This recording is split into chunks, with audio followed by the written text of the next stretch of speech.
En course, on parle beaucoup de fatigue mécanique, quantification du stress mécanique, mais moi, je commence à devenir pas mal bonne pour quantifier le stress nerveux qu'on oublie beaucoup. C'est pas la seule limite, le stress mécanique, les blessures. De plus en plus, les sportifs crash down parce que leur système nerveux n'est plus capable de produire aucun mouvement. Dans le livre de la clinique de coureur, à la page 101, il est très bien expliqué comment quantifier le stress mécanique. Très rapidement, on fait un petit résumé. La courbe rouge, en fonction du temps, c'est votre capacité maximum d'adaptation. La verte, c'est votre seuil minimum pour créer des adaptations. Alors vous voyez qu'en fonction de vos journées, pour créer des adaptations, vous devez être idéalement au-dessus de cette courbe verte et vous allez créer une adaptation. Votre capacité maximale va augmenter. J'ai reproduit le même schéma sur mon petit tableau pour la quantification du stress nerveux. C'est légèrement différent. En fait, votre courbe d'adaptation en rouge, votre maximale, va augmenter beaucoup plus lentement que pour le stress mécanique. Donc, pareil pour votre seuil minimal. Donc, chaque jour, vous allez devoir vous mettre dans des conditions d'adaptation nerveuses pour pouvoir augmenter ce seuil.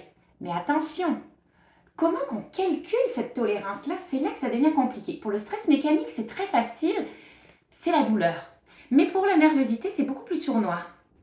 Il faut considérer plusieurs variables. Le manque de sommeil, le stress au travail, la position debout prolongée, les variations de température, le chaud, le froid, le manque d'alimentation. Des fois, vous ne pouvez pas vous nourrir comme il faut parce que vous êtes dans des conditions ou des environnements particuliers.